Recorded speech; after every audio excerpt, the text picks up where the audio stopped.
Agora vamos falar de mediana.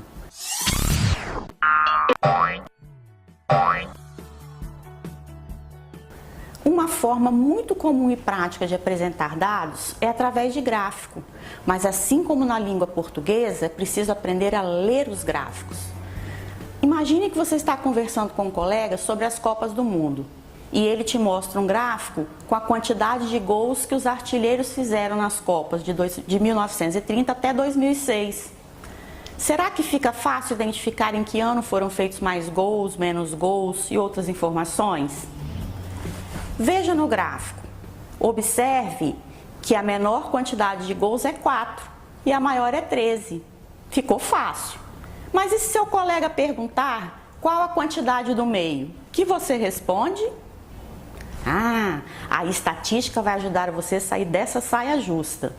A mediana é uma medida de tendência central, que separa os dados em duas partes iguais e ela não é influenciada pela frequência de um único valor, que pode distorcer o resultado. Ou seja, é o valor do meio numa sequência de dados.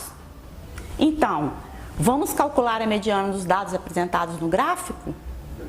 Partindo das nossas 4 perguntinhas mágicas. Primeira perguntinha, o que o problema dá? O problema dá a quantidade de gols que os artilheiros fizeram nas Copas em forma de gráfico. Segunda perguntinha, o que o problema pede? A mediana das quantidades de gols marcados pelos artilheiros nas Copas. Terceira perguntinha, como fica em matematiquês? Para calcular a mediana de um conjunto de dados, em primeiro lugar deveremos colocar os dados em um rol, ou seja, do menor para o maior, repetindo o número se ele aparecer mais de uma vez. Em seguida, aplicamos a metodologia de cálculo da mediana. Precisamos verificar se o número de elementos é ímpar ou par, porque é diferente. Se o número for ímpar, analisamos os números ordenados no rol e identificamos o elemento do meio. Quer um exemplo? Se temos 7 números, o elemento central é o 4º número, pois ficam 3 de um lado e 3 do outro. Mas se o número de elementos for par, precisamos encontrar os 2 elementos do meio e aí fazemos a média entre eles. Por exemplo, se tivermos 6 elementos, calculamos a média entre o terceiro e o 4º elemento, pois eles são os 2 centrais. Facinho, né? Agora vamos resolver lá o nosso problema.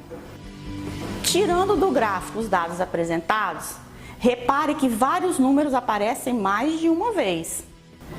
Coloque em ordem crescente todos os números, inclusive os repetidos, e verifique se o número de elementos é par ou ímpar. Neste caso, note que temos 18 elementos, portanto é par. Temos que encontrar os 2 elementos centrais, que são o 6 e o 7, e fazer a média entre eles, que dará 6,5. Assim ficou fácil. A resposta da nossa questão é: a mediana das quantidades de gols marcados pelos artilheiros das Copas do Mundo é 6,5.